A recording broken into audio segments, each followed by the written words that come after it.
Okay. All right, we're going to get started. We have a presentation. We're going to follow sort of the same format we've been doing these last few weeks, where we have a presentation and then a Q&A afterward. So we'll start off with Chris Oommen from Seaford, beginning us with this discussion on Sunday school. And then if you guys have questions come up, just feel free to chat them to me or to chat them to the group. And when we get to the Q&A period, I'll start asking those questions. Or if you feel comfortable, you can always unmute yourself and ask the questions that way too. All right, Chris, take it away. Cool. Thanks, Brian. So again, my name is Chris from the CSI Seaford Church in New York. And so today's topic is just on Sunday school from a youth perspective. It's been something that we've been talking about for a few years, it feels like. It's been a while. And we thought that now is a good time to kind of present it to the youth and just to get everybody's feedback and discussion. So this is going to be a little bit different because hopefully this will stem into a type of a working group, and that's our plan. But we'll start off with this presentation and discussion first. So just to get, I guess, some of the main questions out of the way. First off, why are we talking about Sunday school? It's a valid question if anyone has that, because we are the youth. Sunday school is something that we've kind of graduated from, but also it's still pretty important. It's the start of our Christian education for the most of us.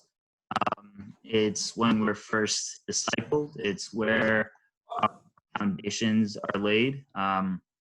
Other than what our parents might have taught us, or what for Sunday school kids, what their parents are teaching them at home. This is really, when the building blocks start to get placed on the path for everyone's spiritual walk, and on the ladder of their spiritual growth. This is when kids start to get their first encounters with biblical stories, where they start to ask questions that might be awkward at first, but you're forced to answer. So it's a pretty fundamental time for students, and for us as we reflect on it, it was a pretty fundamental time in our walk. So we want Sunday school to be a good knowledge base for the students. And if you think about it, we have them for such a long period of time. Sunday schools range typically, I think for most of our churches, they go from like 3 years of age, so like you got the pre-K, maybe nursery kids just hanging out, to like age 18, so like 10, 11, 12th grade in high school. And our belief is that since with baptism, a child is visibly incorporated into the body of Christ. So the question is, are we treating them that way? Are we valuing what that means and discipling them with that same sense, with that same knowledge of who they are and what family that they've just been adopted into? And so those are these kind of questions that I pose. It's my question to a question type of answer as to why I do think Sunday school is a conversation that should be talked about. I do think that oftentimes we think that, and we've experienced that, a lot of our spiritual growth happens when we're in that youth age of 13 and up. And of course, that's when we understand certain concepts a lot better. That's when we start to make sense of a lot of what we've learned as a kid. But again, what's to say that we can't start planting those seeds a little earlier?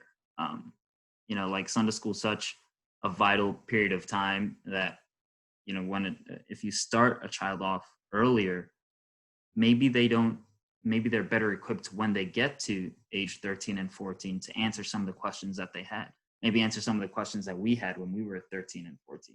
And honestly, I kind of see most of the Bible to be a gardening analogy. So with respect to that, I would say that this is like, if you plant a seed on day 1 and you water it, nonchalantly here and there, you get to like day 18 And starting from day 18, you start to water it, very vigorously on a good schedule. And you'll start to see, okay, the roots are starting to form, and now the plant's starting to grow upward as well. That's great. By day 30, you've got a good looking plant. But now imagine you planted the seed day 1, and now you're also starting to water the seed just as well, starting from day 1. So now by the time you're up to day 18, it's not just starting to sprout its roots. Those roots have been established. You're already starting to get upward growth. You're starting to get a plant out of it. So in that way, I see this as like our focus should be still given to Sunday school, even though it is something that we've grown up from.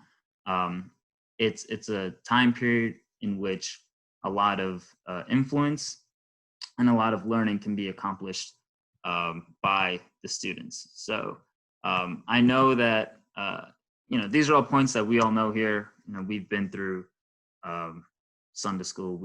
Many of us have served as teachers or just as helpers in some sort of way. But just wanted to reiterate why it is an important establishment of our church. And so that brings us to the second question, which is, why are we talking about Sunday school? Yes, Sunday school is important. We all know that. Why are we in this group of youth on the national level talking about it? Some of the other topics that we've discussed so far, they've been things that we are pretty obviously pertinent to our growth as youth, whether it's worship, whether it's ordination. These are things that we can clearly understand are next steps that we can work toward. The knowledge given by the speakers for those topics are things that we can cultivate into our lives currently to help us grow, either in worship or in our consideration of being an ordained minister. And so I want to sell Sunday school to the youth with 2 points, primarily discipleship and exposure. So the first being discipleship, in that we are called as Christians to disciple.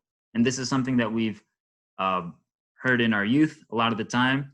I know a lot of us have, considered different ways on how to make sure that our younger generation of youth are being discipled well by our older generation, that there's a good transition, good relationship. But that discipleship transcends to all members of our Christian circle, all members of our church. And that means the Sunday school as well. The reason why we mentor, or I feel the reason why we should mentor our younger youth, is that we want to build them up stronger, kind of give them like a lessons learned, and bring them up in a way that makes them deeply rooted in Christ, maybe by the time they get to our age, or maybe just in their age themselves. So going back to the argument of why not start earlier, the thought is that discipling from an earlier age is an obligation that we have, so that they're not just having these experiences with older chachas and chachis when they're in the youth, but they're also having these, while they're in Sunday school, while they're in their formative years. And that kind of brings me to the second point, which is exposure, in that because we're chachas and chachis that have, either grown up here or spent a good number of years here, we're a bit more familiar with the barriers to faith that come along in a kid's life as they go through the North American school system. I do think, growing up Christian in India versus America, they come with their own difficulties. But America is also particularly difficult because we have such a melting pot of different thoughts, different creeds, different ideas, all these different things that kids are exposed to from the age of 5. So it's important that they can be tutored and mentored by people that can relate to them, or if not tutored or mentored, at least have in mind that what they're learning is something that they can apply to their lives. I think it's a blessing, especially in the most recent years, that we have Achans and Kochamas that have gone through battles in their own faith, their own walk, as they've gone throughout life, getting to the point where they're at today. And that's helped translate. I know it's helped for me in having like good conversations with them as a youth. And I think in the same way that would help Sunday school kids, having just youth be involved in the conversation, whether or not we can teach, whether or not we're just like helping out, at least just to have a voice. And that's why I do think it is important that as the youth of CSI North America, we are called to a certain extent to have or to be at the table of discussions as to how our Sunday schools can grow. And so that's why we're here today, to kind of just discuss a little bit more on Sunday school, to discuss future plans for Sunday school. And so we're going to just continue talking about it for a little bit. We'll start off with some background discussion about it. Well, not background discussion, just to give a little background about the whole concept of Sunday school. And then we'll broadly look at what some of our churches are already doing. I think some of you have already gotten a survey. That helps a lot. Please continue to fill those out if it's just an email that's catching dust in your inbox. But some of you have gotten surveys, and so we were able to see how Sunday school is working in each of your different churches, which has been great. So we'll look at that, see how our churches are doing. And we'll also kind of look at the like short-term concepts, such as like what are some things that we can implement into our Sunday school now, things that you might want to, or things that you might want to consider for your future. And then we'll also look at some long-term things. This is going to be part of the more integrated discussion, I think, and suggestions, but we'll kind of set the stage for the national discussions on Sunday school. And so we'll work in that order. After we go through the background, we'll try and make the case for why the future of Sunday school is important. And then we'll look at what our churches are doing, because understanding the present is what's needed to best plan for the future. And then we'll just go through different practices. I say best practices in quotes because honestly, we've probably seen this amongst our youth fellowships as well, in that what works in one youth group might not necessarily work in another youth group due to size and everything. The same is true, if not more so, for Sunday school, because Sunday school is also such a more collaborative type of effort. So different things will work differently for the different churches. But we'll talk some things through, and so hopefully we can take these items away from this presentation. So first off, the origins of Sunday school. Its recognized originators were Robert Raikes, I think that's the more popular name, and Thomas Stock in Gloucester, England. They set up the first Sunday school in 1780, or they set up a Sunday school in 1780. There were Sunday schools that existed previously as well, as early as the 1750s. But what happened was that Robert Raikes owned a printing press, and so when he established his Sunday school, he had publicized it on this press, and he got a lot of support. And he also did a lot through like basically posting it on what was social media of the time, and his ideas and plans for it. He established it a bit more firmly, so that even though there have been Sunday schools in the past with people credited for starting those, these two names are the ones that are, I think, given credit for what Sunday school is most known like in the modern sense of it. So basically, he just basically went viral, and that's why these are the names that you'll see. But Sunday schools did exist in the past on like a smaller scale. But in the case of Robert Raikes, so in England at the time, there were a lot of working class children. They would work Monday through Saturday for at least 12 hours a day, and on Sunday, which was their free day, they would basically just be terrorizing the town, going crazy. And Robert Raikes was in the area and saw this happening, and he saw a need for kind of disciplining the children. They needed, they weren't getting any real sort of discipline, primarily because a lot of these children, even though they're working class, their families might have been, they're part of like the lower class system in England. And a lot of their parents were in prison. And Robert Rake saw this as, if things keep going the way they are, they're just going to kind of end up in the same place as their parents would. So in a way to discipline the kids, in an effort to bring up some sort of prison reform, basically in order to help this next generation succeed, and to maybe help what he's teaching this next generation get leaked to their parents, he set up Sunday school. And it was a way to educate them in reading, in writing, and math, and of course, catechism. We'll get into catechism in a little bit, but basically in Christian doctrine as well, which is what catechism means. And he did this on Sundays, on their one free day. It was, I think, 4 to 5 hours long. And they saw a lot of progress in the discipline of the kids and how they were acting. Adults started to catch wind of this, and they attended as well. They would be in the same class as the kids because their education level didn't really vary much from them in that type of socioeconomic neighborhoods. And then some kids would carry the knowledge that they learned back home to their parents, and their parents would learn from there.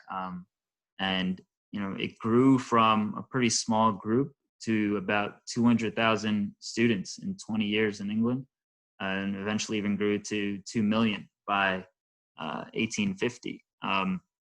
So as you can see, it wasn't a purely religious effort. It was education based.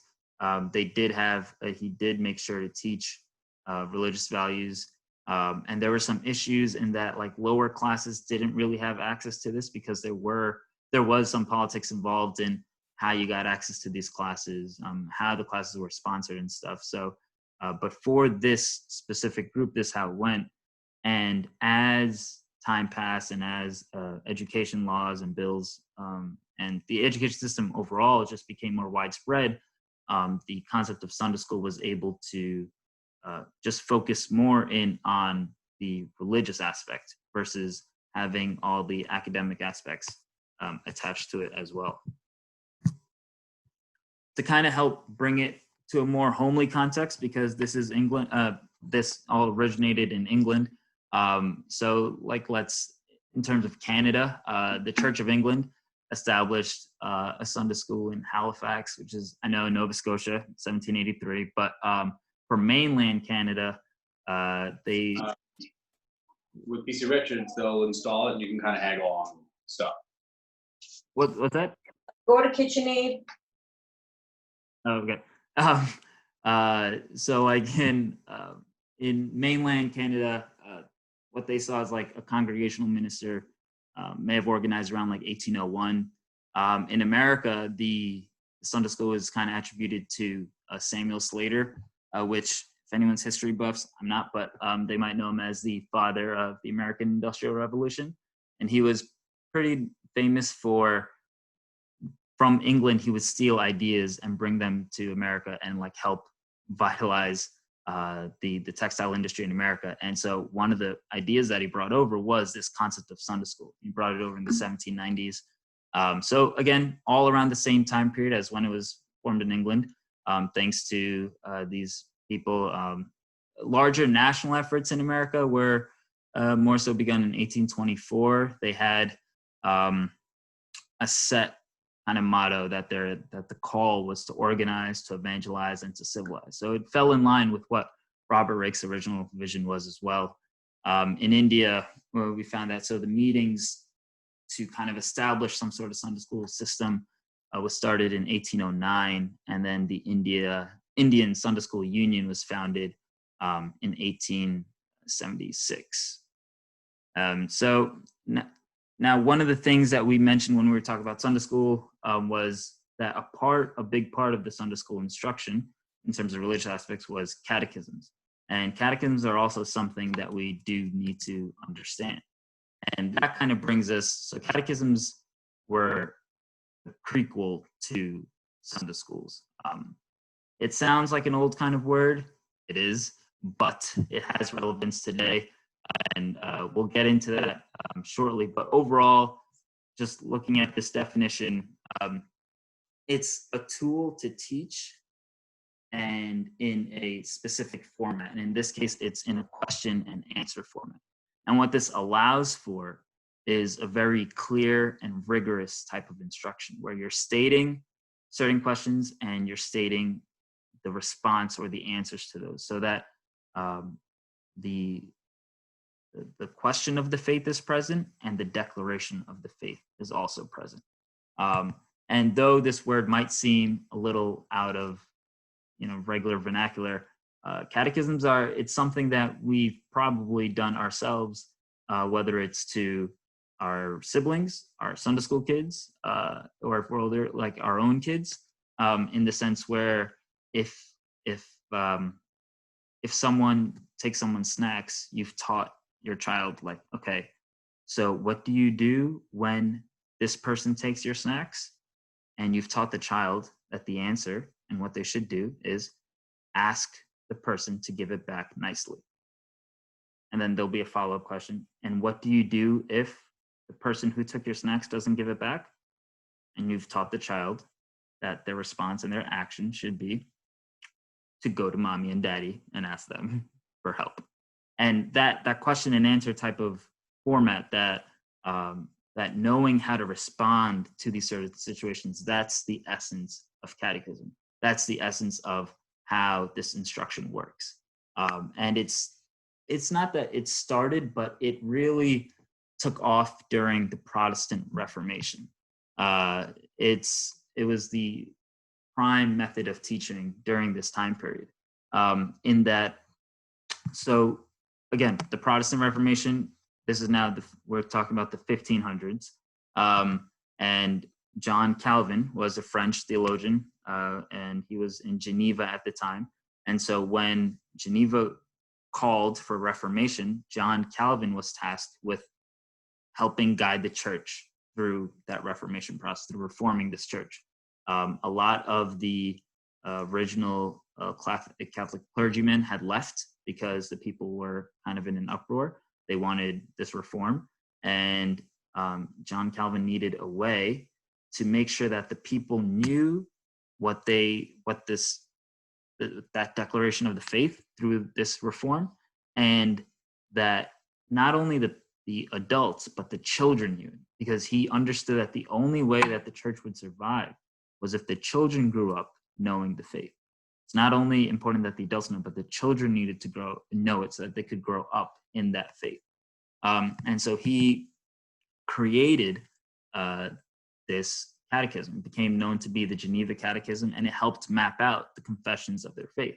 And to him, it was so critical that kids understood it as well, that he had written the original in 1537, and he rewrote it because he considered that first draft to be a little bit too difficult for kids to understand, so that by 1542, he had a more final version.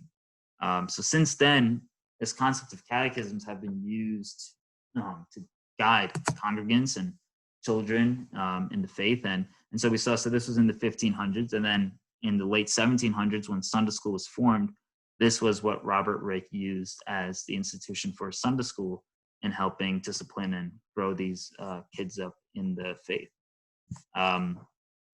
So now that we've gone through this history session, the question still bears, why should we care for the future of Sunday school? Why should we care for the future of catechism? And first, I'd like to make the case for catechesis. It looks like a lot of text on the slide. Don't fret, it's just 2 excerpts from Deuteronomy. We won't have to read through them fully. You can as I speak, but I'll highlight the parts. But these verses help show why catechesis is kind of a necessary tool in our day and age for kids, and it's something that's been established since the time of Moses. This practice of providing instruction, especially to children. So Deuteronomy, the first set of verses 4-7, kind of gives the start of this imperative that in verse 7 it says that the commandments, like God is speaking through Moses, and that the commandments given, they need to be impressed upon your children. You need to talk about them when you sit at home, when you walk along the road, when you lie down, when you get up. These are things to be repeated. These are things to be understood, to be spoken about. And in the second excerpt, it's the summary is that it's saying that when a child asks, they need to be told, but not just told what God has commanded, but why God has commanded these things. And that's the critical point, because I think we've all known in our spiritual walks as well, like it's not just a head knowledge, and it's not just a heart knowledge either. It's both are required. And God through Moses speaks that it's not only good enough that you know why and how I've delivered you from Egypt. That's great, you lived through it, but your children must know as well. They must know this history. They must understand why I've done this, and why that this is important. And so these verses kind of help just show the point of how it is important that, and catechism is a tool that can be used for just in bringing up like this next generation. It helps summarize major points, and it helps make sure that it's something that can be passed along so that children can understand. But also, as John Calvin himself realized, it needs to be presented in a way so that kids can understand it as well, or whichever audience that you're presenting it to. And in the case of bringing it back to home for us, having a catechism type of approach can help unify and give structure to what we teach. And in a way so that we can make sure that all of our churches are doing well, and that our Sunday school students are thriving. And so in that way, the next generation is doing also well. And there, from what we've been talking about, it might seem like, okay, so you have this catechism, it's maybe kind of like a liturgy. You have question answers, you have responses. Is this separate from scripture? And it's one thing to make clear is it's not replacing scripture, but it's more as a roadmap to supplement your study of scripture. It helps focus the main points in it, so that it helps point to the parts of scripture where certain truths are revealed. And then also in reverse, as you read scripture, it helps summarize those points for you as well. Like, for example, things like the Nicene Creed, the Lord's Prayer, these are all summaries of our confessions and our beliefs. And these are all results of catechism. All those statements, it's a confession of our faith. And catechisms are tailored in the same way. And they're designed, like we said, as a Q&A type of format. But one particular thing to note is that it's in response to the current day's issues, which is important. So back in the day, back when, in the case of the Geneva Catechism, it was during the time of Reformation from the Catholic Church, or Reformation of the Catholic Church. And so it was designed so that those questions and answers were things that the congregants or the citizens of the area would hear from the surrounding community. And so the questions that we hear today aren't going to be the same as what that catechism addressed, because they had to address Catholics questioning their reformative questions. But for us, our situation is different. We face another issue in that we are in a more increasingly secular type of world. So it's no longer, for some of us, it might be good to know, how Protestant beliefs differ from Catholic beliefs. And don't worry, there are common catechisms as well between the Catholics and the Protestants. But for us in this intellectual age, where a lot of questions are being asked and prodded, and our kids are exposed to a lot more different scenarios than what they were exposed to back in the day. Having a proper type of catechism can really help be the sword and shield for in the growth of the student as they learn how to um, answer certain questions as they go through different trials in their life, and just to keep those promises true to themselves. So again, even though it's a lavish type of word, when I first heard it as well, it does help establish these beliefs firmly and solidify them in discussions either with peers, with parents, as in the case of when Robert Rakes was teaching teaching those Sunday school students, and they would bring it back home to their parents. And that's basically why these two concepts play hand in hand, Sunday school and catechesis. And it's so now just to go into like why Sunday school is also important. We've already discussed, we gave the spiel in the beginning why we should even care about Sunday school, but just to touch on a few more points, we've discussed that it's basically discipleship, and it does help bridge these generational gaps that may exist, in that we shouldn't need to wait for our Sunday school kids to come up to the age of a youth fellowship for us to be in relation with them. But just having them be more comfortable with youth from the get-go, just because youth are present during Sunday school, it makes the case for that. And when they graduate, and now they're in a more comfortable type of society, comfortable circle, they will be more active in church. They will be more active in just the different things that the different community services that we might partake in, whatever it might be. But you're kind of helping them feel that sense of church and community, kind of like what we feel when we go to conference or when we participate in these calls. Like as each of us get more plugged in, we feel more as like a family and more as an active part of this fellowship versus just a watcher of the youth fellowship.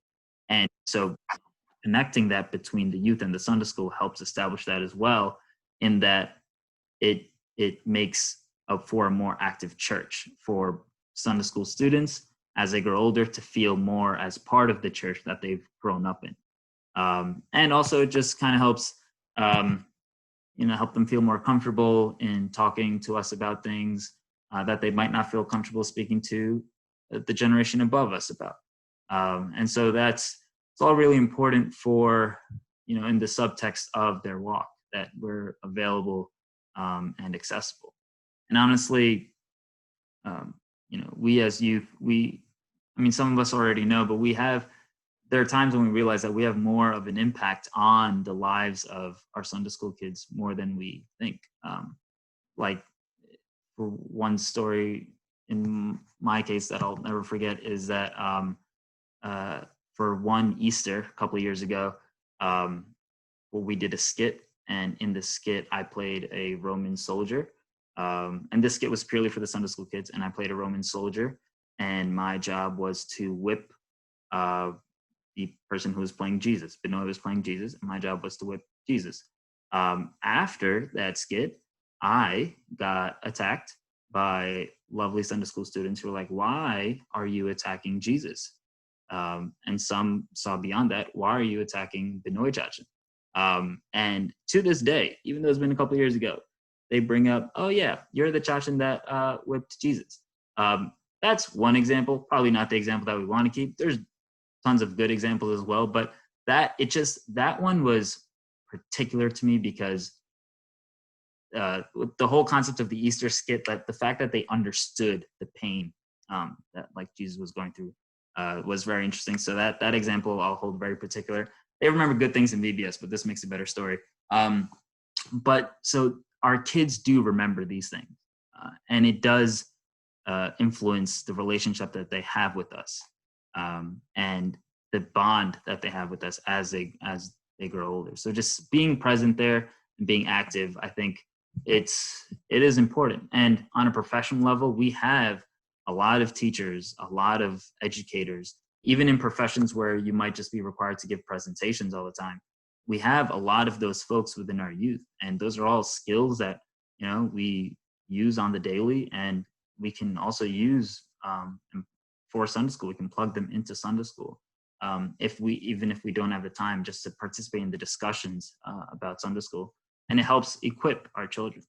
And you know, just looking at where we are now as the youth versus just a couple of years ago on a national level, imagine that this next generation of Sunday school students, or maybe the generation after them, coming up to the youth group with the same vigor that we've now formulated in our youth. Like I strongly believe like we're this way because of all this effort and all this joint community that we've had. And a lot of the catechisms that we're implementing within the youth. And if we establish that earlier, it's like that thought about the gardening the plant earlier. It's those kids are now coming into the youth stronger than we might have come into the youth, and can just continue carrying, you know, the gospel more boldly than we might have been able to, or at least to just keep the conversation going. So overall, hopefully I've sold a little bit on why, you know, these are the reasons why we should be interested in the future of Sunday school and the future of catechism. And like I said before, the first part of, you know, considering what can be done for the future of our Sunday school is to kind of understand what our churches are doing now. We all come from churches of, you know, different congregation sizes, different size youths, maybe even different size youth participations, because those vary. You know, it doesn't really matter how big your youth is, and even just number of students, depending on how many, you know, families or young families that you have in your church.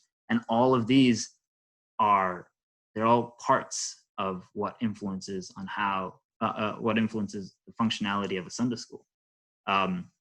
So just to see how we're all doing, we had started a survey to kind of see not how we're doing, but how we're implementing Sunday school in our churches. Because every church has, you know, every locality will have their own needs that need to be catered for. So we just looked at things like how is Sunday school organized? You have like, when does it start? When does it begin? I mean, when does it end? When do kids graduate? Are they organized by age, by grade?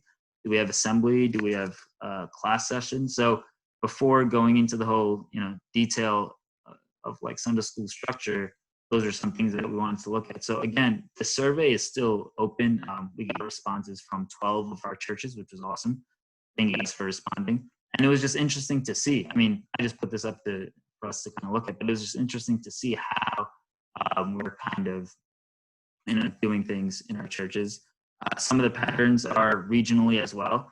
You can see certain regions like to do things in a certain way, but you know, most of our churches are running their Sunday schools based off of grade, but we still got a good number of churches that run off of age. The graduating ages or grades ranged from grades 8 to 12. And like, I know there's a reason behind it. I know in our church as well, we've hopped between should they graduate at 10, 11, or 12. And we've basically tried each way. And there's reasons why we're doing things the way we're doing. So it's cool to see how that works based off of the students that you have, the ages of the students that you have. It was interesting to see churches that had teacher training sessions, which are pretty important, so that teachers can be well equipped to equip the kids, because it's the only way it's going to work well. And then just the use of published curriculum. So a lot of us, I saw that we use, or a good number of us use resources from India, which is great. Some of us use online resources, and some of us use publications that, like, they're hard copy publications that you can purchase. And others, some of us also, just because we don't have access to those publications, will take a more strategic approach in choosing biblical stories and teaching them in that way. So it was interesting to see the different ways in which we lead our Sunday school. And this is all like setting the stage for, okay, so, do we, like, for example, do we all know that there are published curriculums that could help us? Have we tried and, we don't want to? Do we feel that grade 8 is the better graduating age? Do we feel that grade 12 is a better graduating age? What are the reasons? And so these are all just setting the stage for discussions. And some of the common things that I saw that was, we all have assembly, which is great. Sunday school is held at, at different times. Some people have it before church, some people have it after church, but it's great. We all have assembly and at least, detailed class sessions. And so again, this is just an ongoing data collection. We're just trying to see how or what's going on in each of our churches, just to also just share the information as well, so that, if churches are looking for certain resources, we can guide them and give them some of the other churches that are using certain resources can guide and lead other churches that might need it. And for now, I'd like to just touch on a few of the common parts of the Sunday school structure, and just to pose some thoughts on why it's important to have these, and just some good practices throughout it, so that whether or not we have them, whether or not we've discussed them, this is just, none of this is to pressure us into trying these or anything, but it's just to give an insight onto the different types of things that should be considered when we think about the planning of our Sunday school. And these will be the discussions that are necessary for trying to create a more unified Sunday school structure. And again, not trying to impose any thoughts, but just to spark ideas that hopefully we can maybe bring back to our churches, or just to have in mind when we come to a larger table of discussion. So just keep that in mind if I start to sound too specific at certain points. But in general, a Sunday school structure you have your assembly time, you have your class time. This is overarchingly dictated by a curriculum. And then you have aspects that are related to Sunday school in order to get student and family involvement. Of course, students are involved, but just get more involvement, maybe some extracurriculars. And then you have aspects of Sunday school that are meant for administrative purposes, more to make sure that you're meeting your goals and your accountabilities. And again, these are not all things that all of us do. Not even my home church does all of these, but these are things that, and it might be because they don't work in all of our churches. But these are just thoughts to kind of encourage our discussion on what the future of Sunday school would look like. So assembly, it's important to note that the purpose of assembly time is it's like a joint session to worship and to learn together, because you have all your students there on overarching topics. There's definitely different ways on doing assemblies. People have it split, down the middle, with the lower elementary, middle, and more like a higher middle school and high school, two groups like that. But basically the important thing is that it's a joint session. It's where all the kids are together. Practically speaking, like in our church, assembly is beforehand. So the buffer time for making sure that kids come on time so they'll make it to class. But it's the time where kids can be celebrated in front of each other. You can celebrate whether it's birthdays or if they're just reciting memory verses, whatever it might be. And you can have all these as parts of your assembly, like everything listed here, just reading through them. They're just things to consider of what can be put into the assembly period of your Sunday school. Based on if you have the time or not. But the general overarching purpose is that it's this joint session of worship. It can be used to kind of link all your students maybe toward what that Sunday service is going to be about. If there's like a kid's version of what the sermon topic is on or anything like that.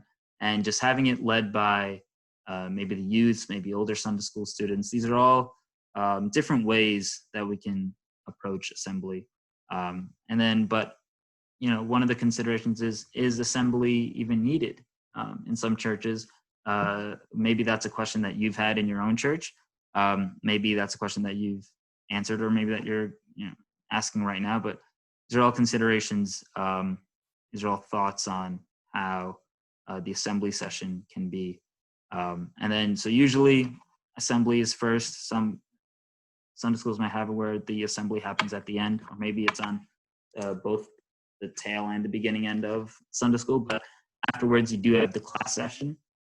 And this is, of course, the core of our Sunday school. And even if you have a small church, class sessions are pretty important because, rather than just doing a large assembly where you're catering the presentation of the information to a wide audience, just having these classes, even if it's just 2 classes, it's important so that it can be more tailored toward what that certain age group needs. Like, coloring and stuff is great for nursery, and seniors might like it, but they might not gain anything out of that. So class sessions are important, and this is where we learn our lessons of faith and practice. And smaller Sunday schools might have it grouped as, I think one of the churches was great to see, they have upper, lower, middle in terms of age divisions, whereas other churches have first and second grade, third and fourth grade.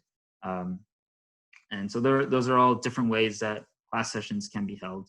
The timing for the class session is always the more difficult part, in that you always want to allot at least 30 minutes. Just to speak from our Sunday school, we do 30 minutes, but we also realize that we need more time. But it's tough because of just trying to squeeze it in, and just also, honestly, just what we're used to. So things to consider is, as great as it might be to have so many classes, maybe our churches don't have enough people to run 5-6 classes. Maybe we don't have enough youths present. Maybe they're all away in college. Maybe we don't have as many uncles and aunties available to come early, or maybe if it's after church, to stay after church to help. So these are all considerations for the class session, but just understanding that its main purpose is, this is where the curriculum starts to shine a bit. This is where the catechism is really ingrained into the students, and they're taught on their faith, and they're taught on how to practically apply it. And that's what they'll carry from Monday to Saturday until they come back. So that's why class session is very important, and to make sure that it's tailored as best as possible to the group of kids that it needs to be given to. And what, as we just said, curriculum is the core of the education. This is, how well your curriculum translates is basically how your child might grow into faith. And so catechism was one of the methods that we discussed, in that this is a way to teach a curriculum, and it can supplement existing curricula. And there is no, one thing I'll keep emphasizing, there's no one right way. Local churches, we all know the needs that go on in our own communities, in our own churches. So we should be allowed to make certain choices to cater to those needs. And there's so many different curriculum available. But things to consider in having a curriculum are in our case, like the incorporation of CSI history, and to get even more specific, maybe the incorporation of your own church's history. And then considerations also need to include up to what grade is your curriculum going to. Like we saw, we had grade 8, 10, and 12 as graduating grades. So which is the best way for it to go to? Does the curriculum, should it change after confirmation? Should the style of teaching change after confirmation? Should curriculum be streamlined nationally? Should we have multiple options available? I know in the past in our own church, we've looked at multiple publishers and seeing what was available. So should we work in a way to kind of work off of existing ones? These are all just discussion thoughts on it. But again, the main thing to emphasize is that the way your curriculum is set up is the core of the content of what your kids are learning. A lot of this is done in class sessions, but curricula also include how your assembly is run, and thoughts on that. And the important thing is to make sure that your curriculum is hitting each grade level or each class division properly, so that they're getting practical benefits and that they're being well equipped as they go along.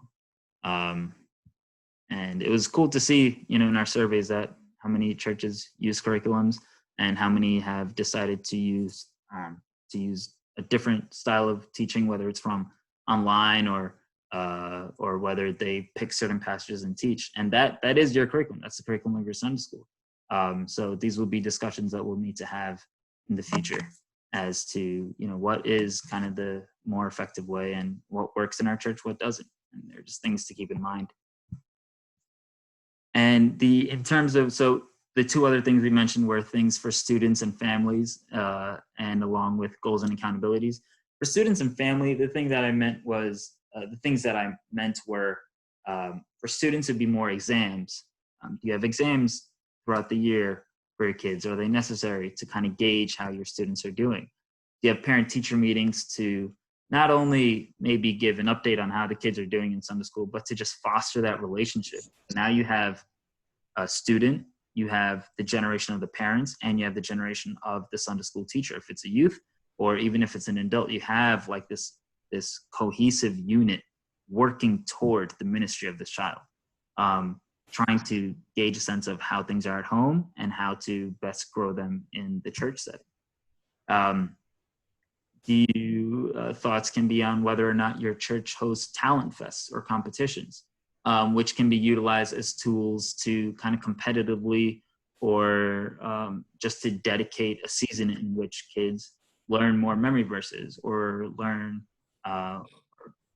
do like singing talent shows. And it's not about, we call it talent shows primarily because it's not about who's winning, but it's just to expose them more outside of the realm of Sunday school, to different ways of worship, to different, biblical passages and such. And also VBS is something that's like an extracurricular. Is VBS something that works in your church, Vacation Bible School in the summer? Is that something that you've considered, something that you have been able to do, something that is it possible in your church? For example, in ours, we have a season where parents, like families, are all in India. So we can't have VBS during certain seasons. And maybe for you guys, it just works out that because of how families are dispersed, you really can't have VBS. So then it's, but it's just something to think on.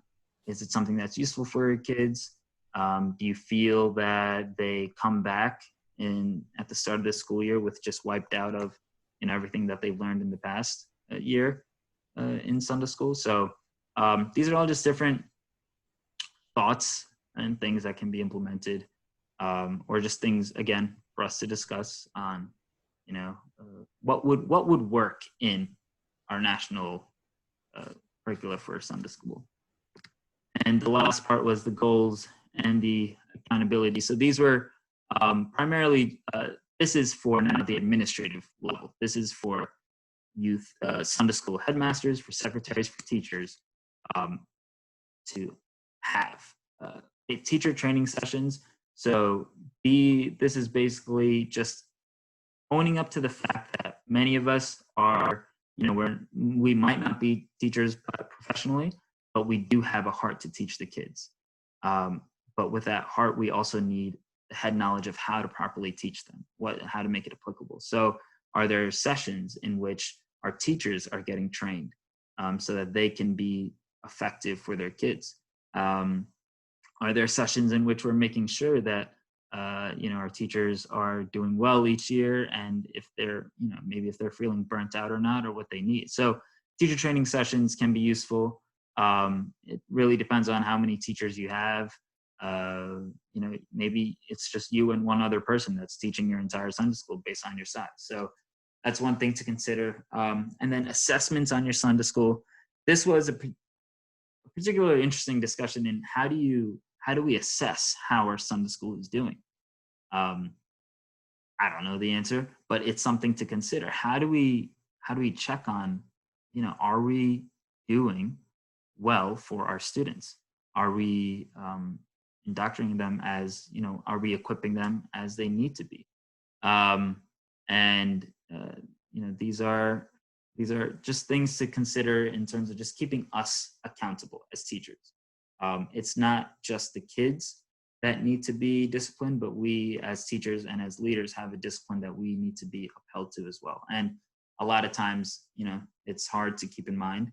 A Saturday night is the prime time for prepping Sunday school lessons, but but we can still have these type of sessions to just keep us accountable, and just make sure that, again, we have 15 years, right? Ages 3 to 18, 15 years of prime time with them, that we're making use of it so that when they do come up to the youth level, that they are just amazing, well-equipped kids that have knowledge that, maybe we didn't have, but we've done right by discipling them and bringing them up. And so, regardless of what we have going in our churches, hopefully all of this, all these talks just provided ideas as to, things that can be done, things that can be discussed, and just a general look at the purpose of each of those components of Sunday school. So that, I know there were a lot of different ideas and things that you may or may not do in your churches.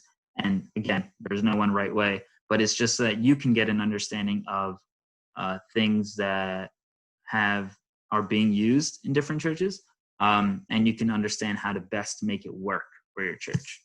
And so what we want to do now is to elevate these efforts that we're doing locally to hopefully work toward building a more common Sunday school structure, or a common curriculum. And what that looks like, that's what the discussion will be about. Because again, we have to cater to our local needs, and we have to think of the overarching topic or the overarching themes that we want to establish for our churches. And the prime goal of Sunday school is to make sure that our kids are growing as richly as possible to become a stronger and more loving generation of Christians. That's our complete goal.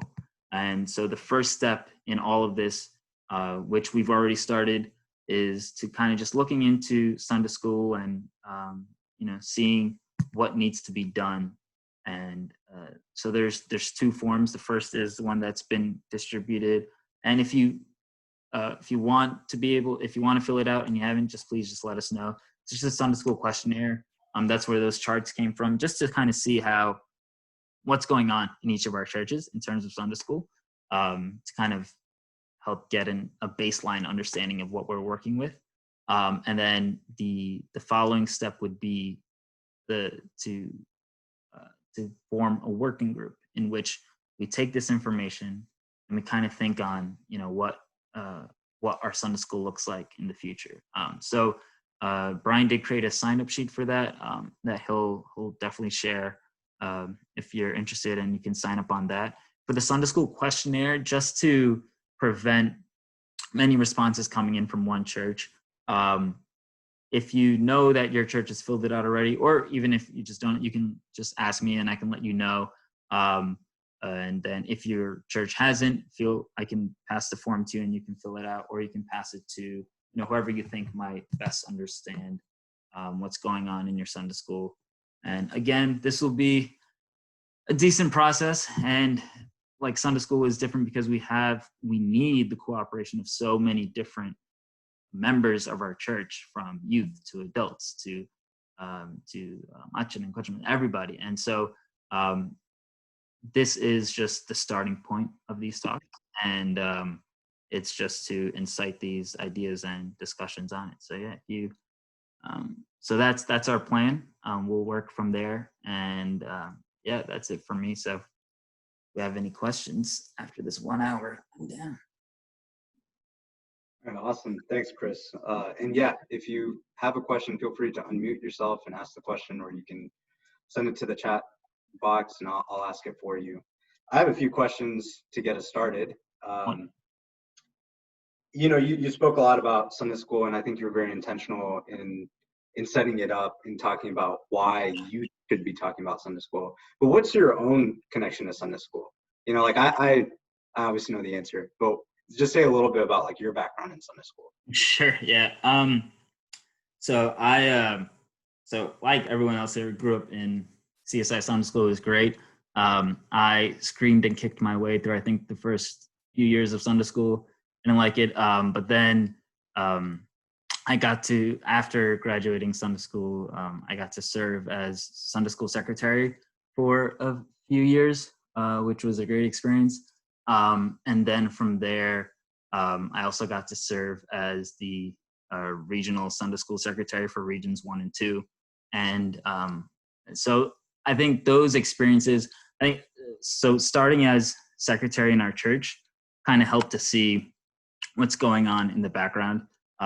You know, as youths, a lot of the kids in our church do assist teachers and such, but we're not like so plugged in. We do see ourselves as assistants per se, but then leveling up to, I did teach for a few years as well before becoming Sunday school secretary. So in that experience of teaching, I got to see like how important it is to not just for us to be equipped, but for the students to be equipped as well, because they would be going through things in their lives. And it's easy to think, oh, they're young, you know, they're not going through too many complicated things, but they're going through so many things in their lives that some of them come on Sunday looking for answers that they might be too scared to ask their parents or whatnot. And so Sunday school is their platform. And it was great because I personally feel like because it was a youth that was teaching them, they felt a little bit more open in asking these things. Or even if you know a youth is not teaching, if it's an older person teaching, if a youth is just there at the table with them, they just felt more comfortable. So it just gave this kind of desire to be like, wow, we really have to do good by Sunday school. And then going to the secretary, and then at the regional level, it was cool to see how all of us cooperate amongst each other, and how there's so many different things going on in each of the churches, and how it's important that we do have some sort of unified approach, regardless of size, regardless of available resources.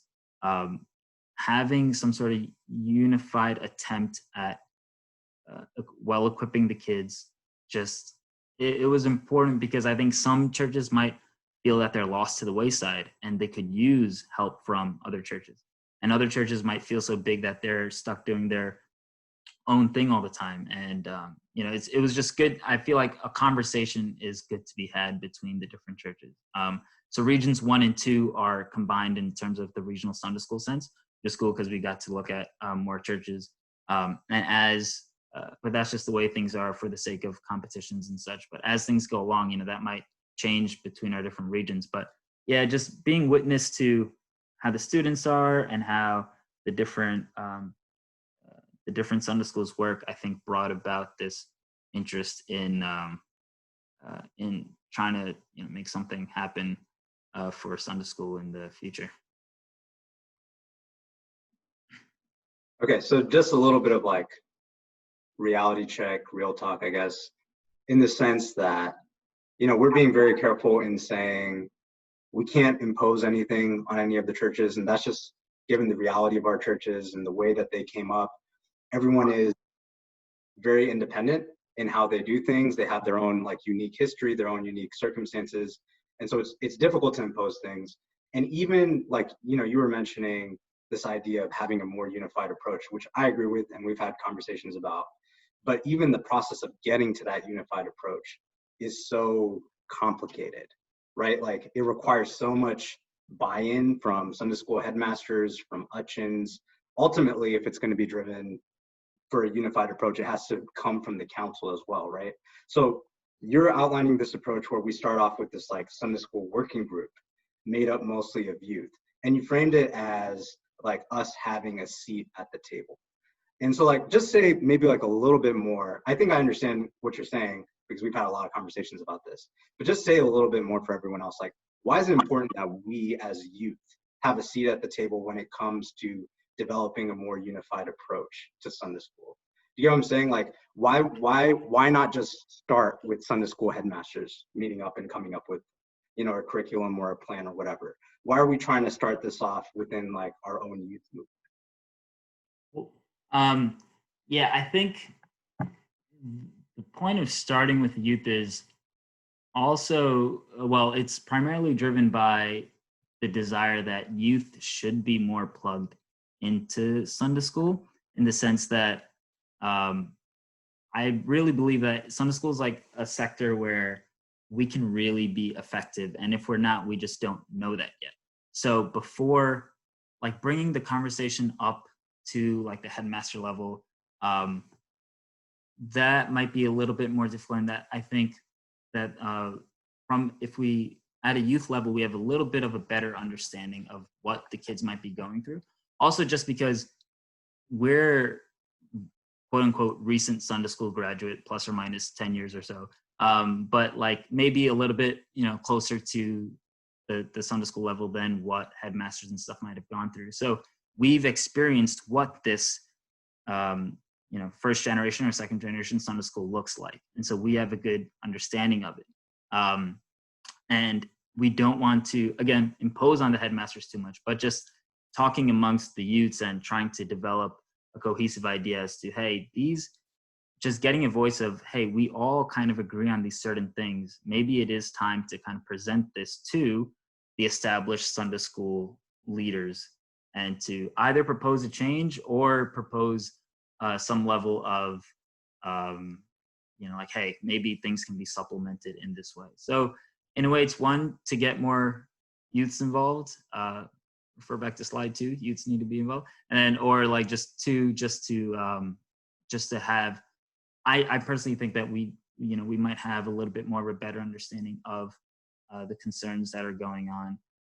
Not saying that we're better equipped to teach or anything. That's why, like, I'm not saying we need to be at the head or anything like that at this stage, but just to be like, hey, headmasters, y'all are doing an amazing job.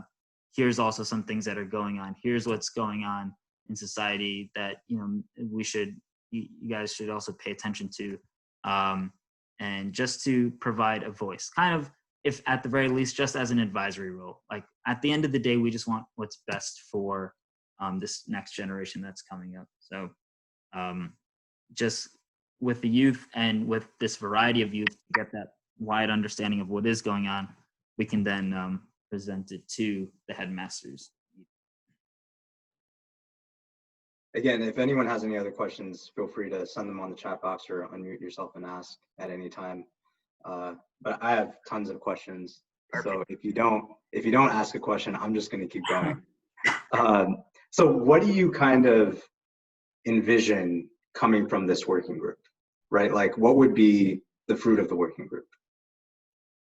I think for things to be in the most practical sense, I mean, ideally it's a brand new curriculum and all these, you know, fancy new bells and whistles and bam, you know, wonderful symbol. I think the most practical sense is some sort of, like, I would say, a report of just showing that this is what's going on in each of our churches.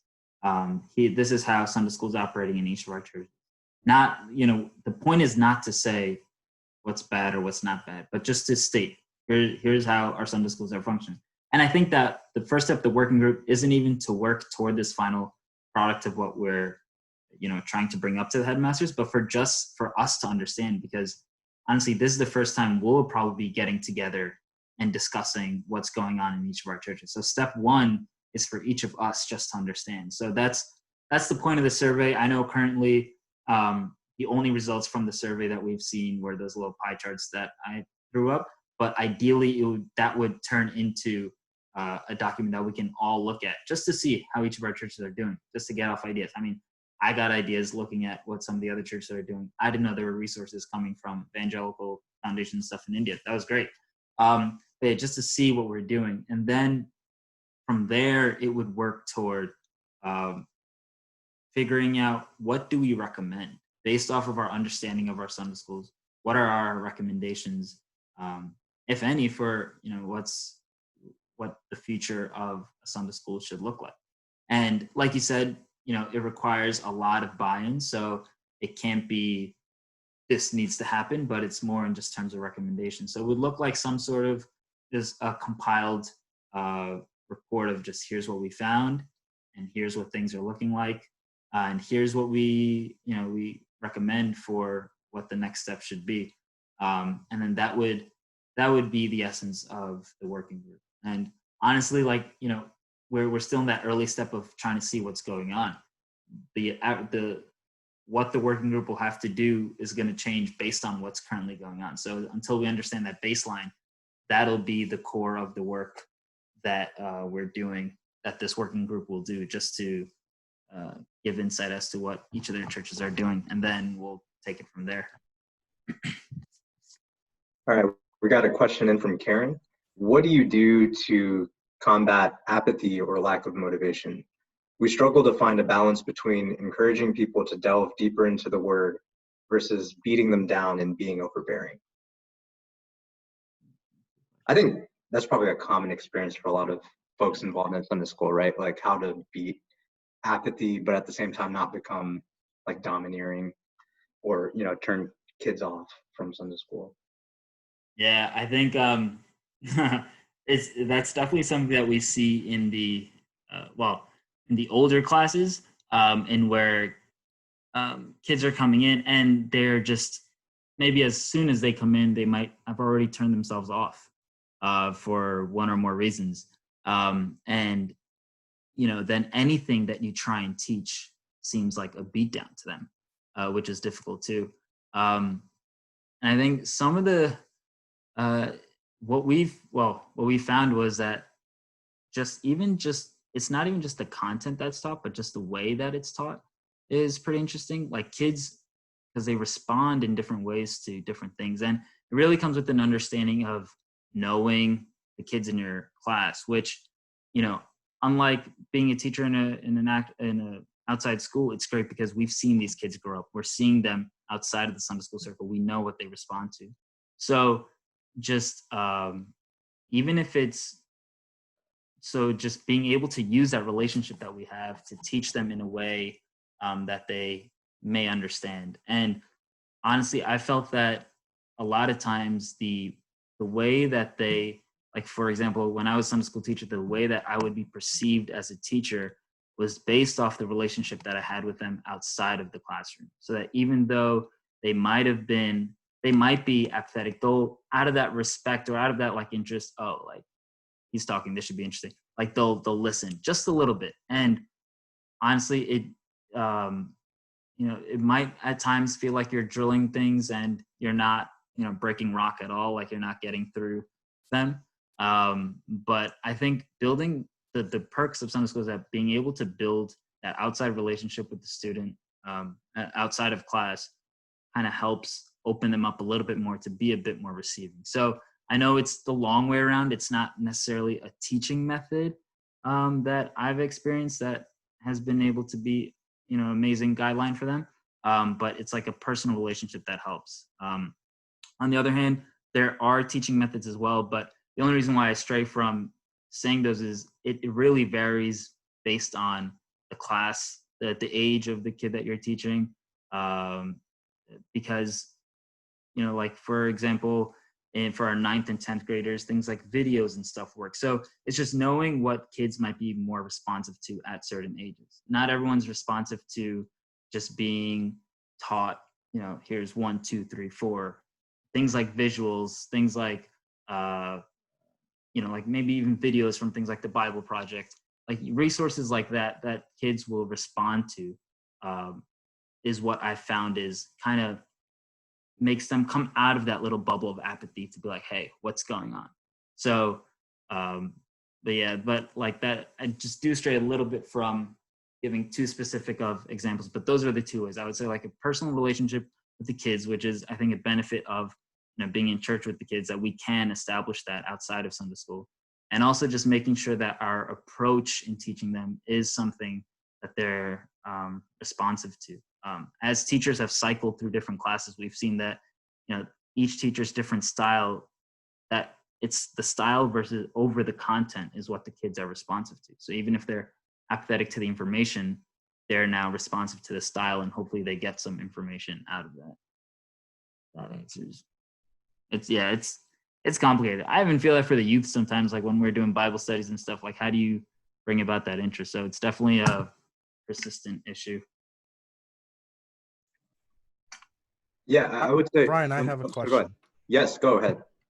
Hi, sorry. I just wanted to say thank you to Brian and Chris for bringing about this conversation and discussion. I think it's a long time coming.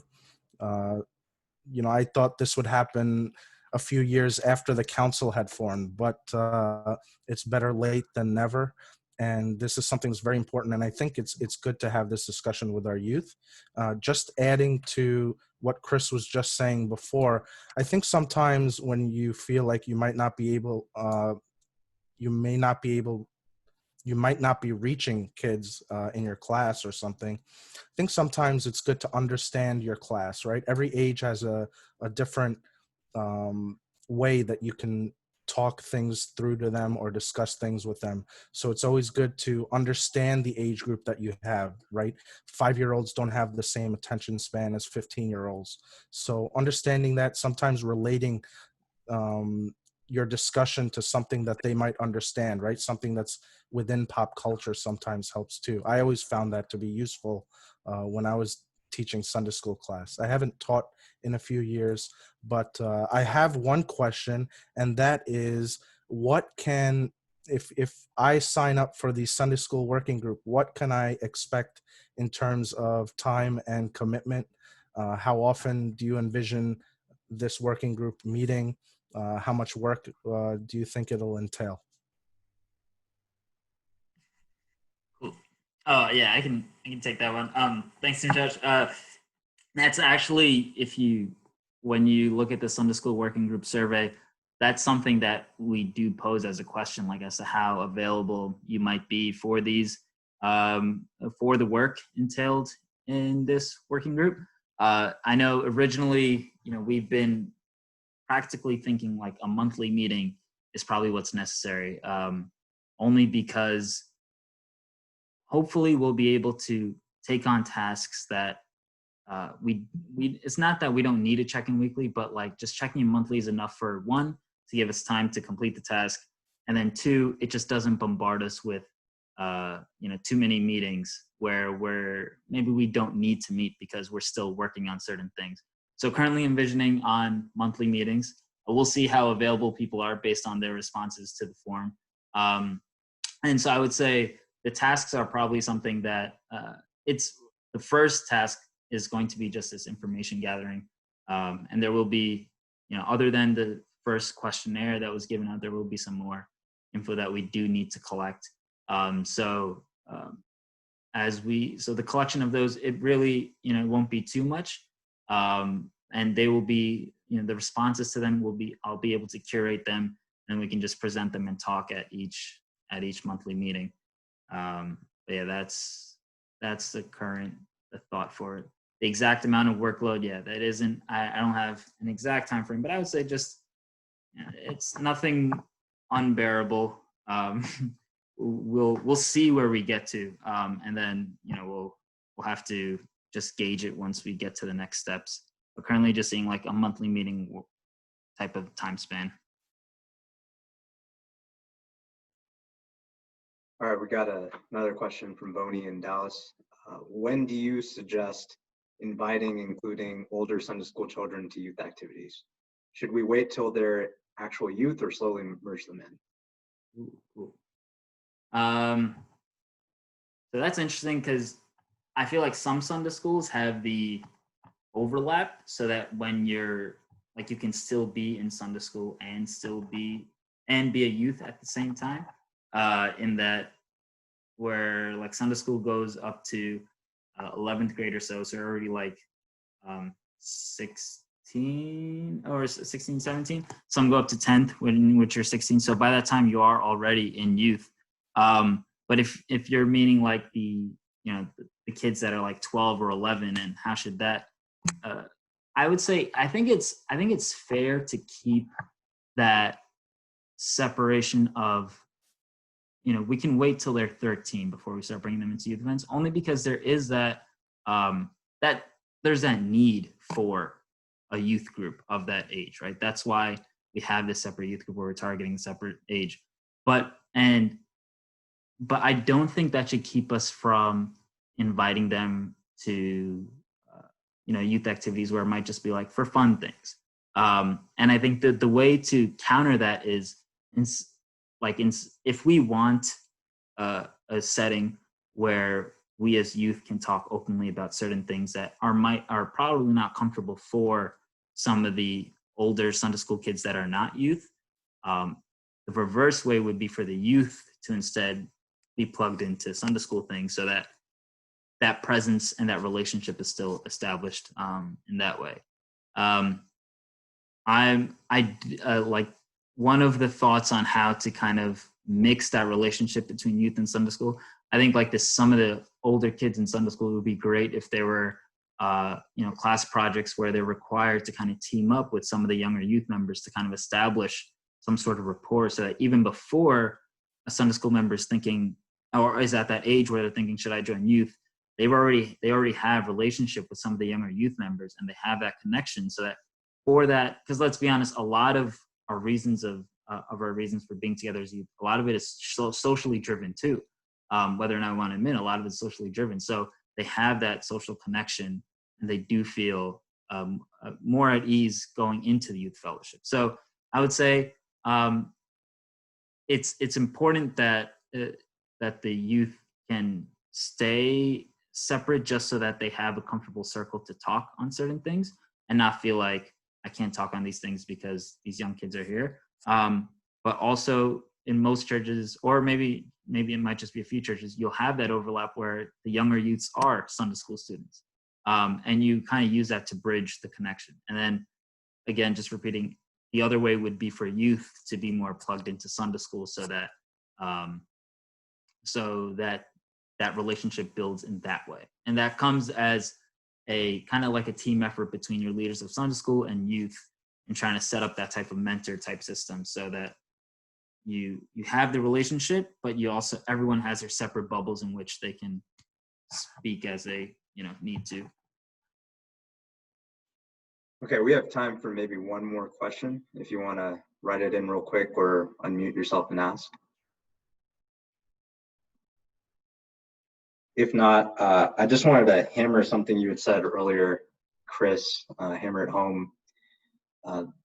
It's a pretty unique opportunity in our context, in our churches, that we have kids really from the ages of like 0 to 18, right? Like most of the time people, like our families are not moving that frequently compared to other communities. They're not hopping churches a lot.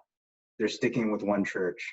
And so even as we account for different local contexts, changing things up, being sensitive to the differences between the regions and things like that, size of churches, I think it's good for us as a community to come together and ask, like, are we really making full use of that opportunity to disciple that age group between 0 to 18?